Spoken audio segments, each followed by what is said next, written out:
Bismillah wassalatu wassalamu ala rasulillah amma ba'd. Abalungi betambula nammwe ku programu eno, programu ya daawa mukutu gwa TV gwaffe omuganzi ogwa NTV. Nziramu nate okubatolera salaamu, kubaagaliza emirembe. Assalamu alaikum wa rahmatullahi wa barakatuh. Mukkirize nebaze Allah ate omulundi omulala okutuddamu okutusinkanya. NTV njebaze okugenda mu maaso ne programu eno, nammwe abagoberezi abalabi ba programu eno mbasiime era nsabe Allah abawe empeera ennungi. Tugenda mu maaso n'emisomo gyaffe egikwata ku mwezi gwa Ramadan. Tugenda mu maaso n'okutunuulira biki bye tufuna mu Ramadan. Lwaki? Weyongere amaanyi oleme kugayaala, otegeere obuzito bw'omwezi, otegeere kiki kyofiirwa singa oba ogayadde, otegeere kiki kyofuna singa oba weewaddeyo n'okola buli kyonna ky'osobola ku lwa Allah subhanahu wa ta'ala mu mwezi guno ogwa Ramadan ne mu budde bwonna obusigaddeyo mu buwangaazi bwo. Kakati kiki kye tuyiga mu mwezi gwa Ramadan? Nkugamba nti mu bye tuyiga mu mwezi gwa Ramadan mulimu obutanyooma, mulimu ne bwe guba mutono naye ng'ogukoze ku lwa Allah subhanahu wa ta'ala guba munene, Allah ayinza ogukuwaamu empeera empitirivu. Naye ate bwe kijja ku mulimu nga Allah ate yaguyita omunene ne bwe gubeera nga gukolebbwa mu kaseera katono, nyiikira ogukole togayaala, kuba kitegeeza nti ekyo kinene nnyo ewa Allah subhanahu wa ta'ala. Njagala kukubira kifaananyi ekya Laylatul Qadr, nti Laylatul Qadr kiro kimu bwe kiti ky'osobola okwewaayo n'ogamba asigenda kwebaka. Olaba abantu batunula ku bitalina makulu, naye mu butono bwakyo kiro kimu naye kirina empeera mpitirivu. Era nandibadde ngamba nti tutandikirewo okubala, ogambe nti kati nsaala ekiro wadde si tetunnatuuka mu 10 zisembayo za Laylatul Qadr, ate bwe zituuka nja kwongeramu amaanyi nneme kusubwa obulungi obuli mu Laylatul Qadr. Kinene kubanga Allah subhanahu wa ta'ala ekiro ekimu okutubeera nti akisasuliramu empeera ezisukka emyaka 83, emyezi 100. Allah subhanahu wa ta'ala kyava akyogerako mu suratul Qadr aya yokusatu n'agamba nti inna anzalnahu fi laylatil qadri wa ma adraka ma laylatul qadri. Oluvannyuma lw'otutegeeza nti Qur'an yagissa mu kiro kya Laylatul Qadr, entandikwa y'okuka kwa Qur'an yagamba kiki ekikumanyisa Laylatul Qadr kyeki kitegeeza kinene. Olaba ne Allah subhanahu wa ta'ala akyebuuza byeyateekamu bingi, n'agamba nti Laylatul Qadr, ekiro kimu bwe kiti ekya Laylatul Qadr, khayrun min alfi shahr, kisinga emyezi 100 egitali mu Laylatul Qadr. Amakulu nti emirimu gy'okoleramu Allah subhanahu wa ta'ala empeera zakusasula zisinga omuntu amusinzizza mu myezi 100 emirala egitali mu Laylatul Qadr, emyaka nga 83 n'emyezi emirala 4. Kale ngamba ekyo kituyigiriza omwezi gwa Ramadani, engeri gye tuyina okulinda ebirungi, ne tugamba nti ate bijja tuyitako kebe Ramadani oba si Ramadani, tusituka amadaala ewa Allah subhanahu wa ta'ala. Kyenzizaako biki bye tuyiga mu mwezi gwa Ramadan? Nkugamba nti mu bye tuyiga mu Ramadan mwe muli omuntu okumanya obusobozi bwe mu bugumiikiriza mu kutya Allah subhanahu wa ta'ala, obugumiikiriza mu butajeemera Allah subhanahu wa ta'ala, obugumiikiriza ku kugera kwa Allah subhanahu wa ta'ala, omuntu n'onywerera ku Allah subhanahu wa ta'ala nga tolina ky'osuubira okujjako ensasula ennungi okuva eri Allah subhanahu wa ta'ala. Tukiyigawa, tukijjawa nti ogenda n'otunuulira abantu mu Ramadaani engeri gye bakwataganamu, ne bayambaganamu, ne bakwata omulimu, naawe n'olabira ddala nga kyekyo. Omuntu n'abeera nti ne bw'abeera ne munne nga talaba nti wadde amusinkana for the first time basinkanye mu tarawehe, basinkanye mu tahajjudi, naye nga talaba nti stranger, obula alabanga gw'amaze naye ebbanga. N'osiiba omwezi gwa Ramadaani, ne musiiba mwenna omwezi mulamba, ne musituka mu tarawehe, ne musaala, Allah waba abasobozesezza ne musobola n'okusituka ekiro mu tahajjudi, naye nga muli wamu, emibiri giri wamu, by'otasobola kukola oba by'obadde tokola mu bbanga eddala oba myezi emirala. Kakati lwaki obikoze mu Ramadaani? Kitegeeza obusobozi obulina. Omubiri gwo gulina obusobozi obusinza Allah subhanahu wa ta'ala, gulina obusobozi obusituka ekiro n'osaala n'ebirala byonna. Kakati Ramadaani ssomero, yigamu buyizi, wejjukanye by'obadde tokola mu myezi emirala, obitandikire mu Ramadaani, ate Ramadaani bwaggwako ogende mu maaso biidhinillahi ta'ala. Kiki kye tufuna mu mwezi gwa Ramadaani? Mu bye tufuna era mu mwezi gwa Ramadaani kwe kumanya nti omuntu oba n'ebbanja lya Allah subhanahu wa ta'ala kikkakatako okulisasula. Bw'oba n'ebbanja ery'abaana Adamu banno nalyo likkakatako okubeera nti olisasula. Allah subhanahu wa ta'ala kyova olaba oluvannyuma lw'otulaga okusaasira kwe n'obukwata mpola nanga atulaalikako okusiiba, n'agamba nti faman kana minkum maridan aw ala safar, nti omuntu abeera nga mulwadde oba ali mu safaari, kaakati tekimukakatako kusiiba. Era bw'aba alidde fa iddatun min ayamin ukhar, aliwo ebbanja eryo mu nnaku endala ezitali za Ramadaani. Wakati wa Ramadaani ne Ramadaani olina okulwana oliyirewo ennaku eziba zaakuyitako mu Ramadaani. Ramadaani waba yali wa nnaku 29 olina okukakasa nti oliye paka n'oziweza, bwaba yali wa 3 era n'oliwa n'oziweza. Kakati ekyo kitujjukiza nti ebbanja lya Allah nga bwakujjukiza nti olisasula, n'amabanja g'abaana Adamu banno basasule, naddala abalina abakozi. Nabbi sallallahu alaihi wasallam yatugamba nti woba atil ajira ajrahu qabla an yajiffa araqa, nti omuntu akoledde musasule nga n'entuuyo ze tezinnakala. Naye abantu abamu balina empisa embi, naddala abalina abakozi. Oli akozesa omuntu n'atandika n'amuleka mu mabanja, n'abanja ng'ate bw'amutiisatiisa sijja kuddamu kuwa mulimu, manja nnyo, naye ng'ate si kuba nti talina, obula alina obusobozi naye tayagala kusasula. Kale yigamu ekyo nti olaba ne Allah ebbanja lyali kujjukizza nti bw'oba olina ennaku ezikuyiseeko ziriwe, kaakati naawe bw'otyo amabanja g'abaana Adamu olina okubeera nti ogajjukira ogasasula, okugyayo nga tolina busobozi, era omuntu omunnyonnyola n'amanya nti abo anaaterera ajja kubeera nti asasula biidhinillahi ta'ala. Kiki kye tuyiga mu Ramadaani? Tuyiga era mu Ramadaani nti kituufu Allah waali mu biseera byonna, era tetulina musinza mu Ramadaani mukka, kubanga era yatugamba nti wa minan nasi man ya'budu llaha ala harf, nti mu baana Adamu mulimu abasinza Katonda mu sizoni. Ekyo Allah subhanahu wa ta'ala takyagala.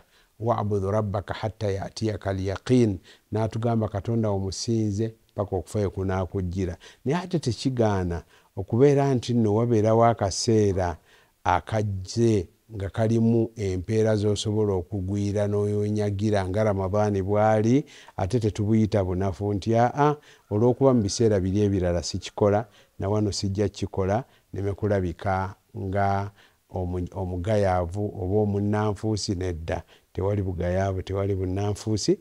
Bw'obeera nga kubanga Ramadani Allah subhanahu wa ta'ala ayina byateekamu ebyenjawulo n'agifuula season ey'enjawulo. Nze kyenjagala nti ogiyigemu buyizi nti abweggwako ate naawe gamba osobola okuddiriramu kuba embeera y'obwanadamu naye ate toseebengerera n'oggweramu ddala amaanyi emirimu gy'obadde omanyidde mu Ramadani ate n'ogivaako. Allah subhanahu wa ta'ala omubaka we yamufuula ekyokulabirako gye tuli. Nabbi sallallahu alaihi wasallam yanyiikiranga era Nabbi sallallahu alaihi wasallam kana yajtahidu fi Ramadan ma la yajtahidu fi ghayrihi. Gwagamba nti lwaki omuntu anyiikidde mu Ramadani? Nabbi sallallahu alaihi wasallam mu hadithi entuufu yalinga anyiikira mu Ramadani okunyiikira okusukkiridde kwatanyiikira mu nnaku endala ezisigadde. Wa fil ashri al awakhir minhu ma la yajtahidu fi ghayrihi. Ate 10 ezisembayo we zaatuuka ate nazo n'anyiikira ekisukkiridde kyataakolanga mu nnaku 2 ezisooka mu mwezi gwa Ramadani. Kale tewali bubi bwonna omuntu waba anyiikidde mu Ramadani. Nkugambye tumugamba bugambi nti tambula otambudde bulungi Ramadani bwaggwako ate naawe toggweramu ddala. Ekirala era ekiraga nti Ramadani mukulu era ssomero. Kiki kye tuyiga mu mwezi gwa Ramadani? Kwe kubeera nti nno tetukutuka na kusuubira kwa Allah subhanahu wa ta'ala, tetukutuka na kusuubira ejjana ya Allah subhanahu wa ta'ala okugifuna, ate era kitukakatako okubeera nti nno twangu okwenenya eri Allah subhanahu wa ta'ala. Nabbi sallallahu alaihi wasallam yagamba nti inna lillahi utaqa fi kulli yawmin wa layla. Nti Katonda alina abaddu be mu njogera ezimu nti fi Ramadani, mu mwezi gwa Ramadani, nti Katonda alina abaddu be baata okuva mu muliro buli kiro na buli misana mu mwezi gwa Ramadani. Likulli minhum da'watun mustajaba. N'atabakomya ku kubajja bujja mu muliro, wabula buli muddu we mu mwezi gwa Ramadani Allah amuwa okusaba okwanukula, Allah kwakkiriza. Kale ngamba nti tukikozese bw'oba obadde n'enkolagana embi ne Allah subhanahu wa ta'ala, yanguwa wenenye eri Allah subhanahu wa ta'ala, tokutukana kusuubira. Allah subhanahu wa ta'ala agamba mu suratu Zumar aya 5:3 nti qul ya ibadiya alladhina asrafu ala anfusihim, gamba abaddu bange abo abeekolera buli kye baagala ne boonoona ne bamalayo, nti la taqnatu min rahmatillah, temukutukana kusuubira kwa Allah subhanahu wa ta'ala. Inna allaha yaghfiru dhunuba jami'a, Katonda asonyiwa amazambi gonna, mudde eri Allah mwenenya amazambi nga temujja gaddamu. Innahu huwa al-ghafuru rahim, Katonda ye musonyi ate omusaasizi. Kale ekyo nakyo kimu ku bye tuyiga mu mwezi gwa Ramadani. Era tuyiga mu mwezi gwa Ramadani okukwatagana mu luganda, okukwatagana mu mukwano, okusuula enjawukana zaffe ntugezaako okubeera omuntu omu. Era mu bye tuyiga mu mwezi gwa Ramadani kwe kukuuma obumu obwa umma, obumu bw'Obusiraamu. Ne tumanya nti buli we tubeera awamu kiba kyengera, ate okwawukana kiba kikemo era kitunafuya. Kuba ekifaananyi abantu engeri gye bakuŋŋaanamu ku swala ya tarawiya oba tarawih, n'oteeka ekigere ku kya munno noono n'ateeka ku kikyo, ne musaala nga muli wamu, nga mulagira ddala obumu era muli muntu omu, emitima ne gikwatagana n'okusiibulukuka. Abantu batuula wansi ne basiibulukuka ng'omutatunuulidde ani andikuddya ani andikukkono, mukwano gwange si mukwano gwange, ono mumanyi oba simumanyi. Nabwe kityo matumbi budde abantu ne basituka ne basaala tahajjudi. Eryo si ssomo lye musaanye okwekwatako, mukimanye nti ne bwetaba Ramadani obumu buno tubwetaaga. Nabi sallallahu alaihi wasallam yagamba nti inna rajula idha sallama al imami hatta yansarifa husiba lahu qiyamu layla, nti omuntu bw'asaala ne imaamu n'atandika naye paka n'amaliriza naye Katonda amuwandikira empeera z'okusituka ekiro kiramba. Abantu basituka ne babeera bonna ne basaala ne imaamu kyembagambye tarawehe ne tahajjudi. Tarawehe bw'oba otandise ne imaamu n'omaliriza naye Allah n'akuwa empeera za kiro kiramba. Ne tahajjudi bw'osituka n'otandika ne imaamu n'omaliriza naye era Allah n'akuwa empeera endala za kiro kiramba. Kale ngamba lwaki obumu obwo tetubuganyulwamu n'oluvannyuma lwa Ramadhaani empalana zaffe ne tuzisuula ebbali ne tusobola okubeera nti no tunyumirwa obumu Allah subhanahu wa ta'ala bwe yatwagaliza era kwe yatugattira. Allah subhanahu wa ta'ala nga bw'agamba mu suratul Hujurat aya 10 ti innamal mu'minuna ikhwa, mazima abakkiriza ba luganda. Fa aslihu baina akhawaykum wattaqullah, bwe wabangawo abatabusi abafunye obuzibu temukuba mu ngalo, temukuma mu muliro, mugatte wakati w'abaganda bammwe muti Allah subhanahu wa ta'ala la'allakum turhamun. Ekyo kijja okufuuka ensonga eya Allah subhanahu wa ta'ala okubeera nti abasaasira. Tuyiga ki mu mwezi gwa Ramadhan? Tuyiga era mu Ramadhaani nti omuntu osaana okusonyiwa banna abaakusobyako. Kiki ennyo ekitaggwa, kiki ekitakoma? Ffenna tusobya, n'osobya ku muntu munno ate oba tusobya ne ku Allah subhanahu wa ta'ala yatutonda. Omuntu asaana okusonyiwa kibeere ku bintu byayiga mu mwezi gwa Ramadhaani, kubanga okusaba okusonyiwa kiri mu dduwa zaffe ze tuddiŋŋana ennyo, naddala mu biseera bye tunoonyezaamu Laylatul Qadiri, kubanga ne Aisha radhiyallahu anha bwe baamubuuza nti bwe yabuuza Nabbi sallallahu alaihi wasallama nti Laylatul Qadiri bwe mba ntegedde kiro ki, bigambo ki bye mba nsinga okuyitiriza? Nabbi sallallahu alaihi wasallama n'amugamba nti gamba Allahumma innaka afuwu, ayi Katonda oli musonyiyi, tuhibbul afwa fa'fu anni, oyagala nnyo okusonyiwa, nsonyiwa. Kale tugamba nga bwe twagala Allah subhanahu wa ta'ala atusonyiwe, naffe tusaana tusonyiwe ebitonde bye. Ramadhaani onaabeeranga mu byofunyeemu mulimu okusonyiwa abaakusobyako, naawe okwetondera be wasobya ojja kuba ofunye nnyo.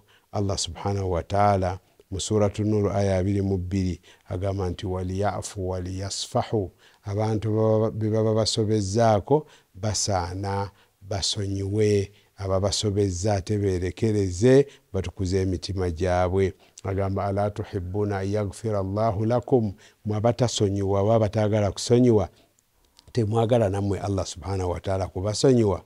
Wallahu ghafurur rahim, ate nga Katonda musonyi era musaasizi. Kale tugamba ai Allah tusaba otusonyiwe ate otuwe naffe okusonyiwa ababa batusobezza mu bitonde byo. Allahumma amin. Tugenda mu maaso, biki bye tuyiga mu mwezi gwa Ramadhan? Tugamba nti Ramadhaani tunyiikira ne tukola ebintu bingi, ne mulimu abantu ate bambi abalabika nti balowooza nti balina feva gye bakoledde Allah subhanahu wa ta'ala ekitali kituufu. Buli wookola omulimu omulungi weebaze Allah okuba nti agukusobozesezza era aba Allah akuyinako feva. Tobeeranga bali abajja eri Nabbi sallallahu alaihi wasallama nga balaba mukoledde feva okuba nti basiramuse, nti olaba abalala nfe twazze nga twetumye ffe nnyini twekozeemu omulimu ne tujja. Allah subhanahu wa ta'ala nassa aya n'agamba Nabbi sallallahu alaihi wasallam yamununa alaika an aslamu, bagezaako okwewaanirako balaganga abakoledde feva olw'okuba basiramuse. Nabbi sallallahu alaihi wasallam Allah n'amugamba balillahu yamunnu alaikum, tebalina feva gye bakoledde, Allah yabakoledde feva bwe babeeranga obukkiriza bwabwe bwa nnamaddala. Kale tugamba nti Allah bwakuwa n'okola emirimu emirungi mwebaze ate tegikugaana kukola mirala kubanga olaba oli wakabi. Beera wakati w'okutya emirimu gy'okuba nti gyewakoze gyabaddemu ebitali bituufu ne bijoonoona naddala riya okwagala okweraga, ate beera wakati era n'okusuubira nti wagikoze bulungi Allah ajja kugikkiriza. Oyongere amaanyi okusaba Allah okusonyiwa n'okubeera nti nno osaba Allah akkiriza emirimu gyo naye tokutukanga n'okusuubira kwa Allah subhanahu wa ta'ala nti anedda Allah nze alabika ajja kumbonereza, Allah musaasizi. Sabakat rahmatuhu ghadaba, olubeerera okusaasira kwe kukulembera obusungu bwe. Allah subhanahu wa ta'ala agamba nti amman huwa qanitun ana al-layli sajida wa qa'ima, nti omuddu wa Allah subhanahu wa ta'ala asituka ekiro n'alajanira Allah subhanahu wa ta'ala, ekiro nekimuyitako ng'ali wakati wa kuvunnama na kuyimirira. Yahdharu al-akhira wa yarju rahmata rabbi, agamba nti nga bambi atya enkomerero biki ebinaamugwako singa abatakoze emirimu mirungi ng'era bw'asuubira okusaasira kwa Katonda we. Kati omukkiriza bw'olina okubeera togamba nti anze nkoze nnyo ate togamba nti andabika siina kyenkoze. Bw'oba olina ky'okoze beera wakati w'okutya n'okusuubira, y'embeera y'obukkiriza ennungi, ogende mu maaso okukola emirimu emirungi nga togayadde. Kakati ekyo kikwataganira ddala ni aya ya Allah subhanahu wa ta'ala we yatugambira nti walladhina yu'tuna ma ataw, yali awana abakkiriza nti bakola emirimu emirungi wa qulubuhum wajila, n'emitima gyabwe nekisigala nga gitya nti watifu Allah tagukkiriza. Annahum ila rabbihim raji'un, nga batya nti ate butebe banadde eri Allah subhanahu wa ta'ala nga waliwo emirimu gyabwe Allah gyatakkiriza. Ekiddirira ekisembayo mu bye tuyiga mu Ramadani tugamba nti omuntu omwanadamu ne bw'oba olina eddaala ly'otuuseeko mu kutya Allah subhanahu wa ta'ala, naawe n'owulira nti omwoyo gwo gusiimye, naye olina okugutukuza olubeerera n'okugujjukiza okusobola okubeera nti nno bwe gunaafuna guruuru oba okulaba nti mazeeyo, obeere nga ogukakkanya. Bwe gunafuwa obeere nga ogwongeramu amaanyi. Nabbi sallallahu alaihi wasallam kyova olaba nti bwe yali alaalika zakatul fitiri yatubuulira ekigendererwa. Omuntu okoze omwezi gwa Ramadani gwonna, osiibye, osaddaasa, osiibuludde abantu byonna, naye yatulaalikako zakatul fitiri n'agamba nti tuhuratul lisaim, yakutukuza omusiibi minal laghwi warrafathi, kubanga wabaawo ebiyitirayitira mu mirimu emirungi, zakatul fitiri nebeera nga ekutukuza n'ebijjawo. Agamba nti wa tu'matu lil masakin, ng'ekigendererwa ekirala kuliisa banaku n'abeetaavu. Kaakati ekisembayo tukugamba mu bye tuyiga mu Ramadani, tugamba nti omukkiriza yenna Allah subhanahu wa ta'ala bw'aba akuwadde okusiiba, kitwale nti kyengera. Bw'osiiba n'omalako okusiiba omwezi gwa Ramadani, kikkakatako okubeera nti ogufundikira n'okumwebaza n'okuba takibira n'osanyuka ku lunaku lwa Idi olw'emirimu emirungi Allah subhanahu wa ta'ala gy'aba akusobozesezza okukola. Allah subhanahu wa ta'ala kyava agamba mu suratul Baqara aya 185 nti walitukmilul idda, musiibe ennaku muzijjuze, mwegendereze ng'omwezi gutandika, musiibe nga mulabye omwezi, mwegendereze ng'omwezi guggwako era musiibulukuke nga mulabye omwezi. Walitukmilul idda, ennaku muzijjuze, bw'aba 29 bw'aba 33. Ate n'ekirala mu kujjuza ennaku kwe kubeera nti wabaawo olukuyiseeko era beera ng'oliwa ebbanja lya Allah subhanahu wa ta'ala.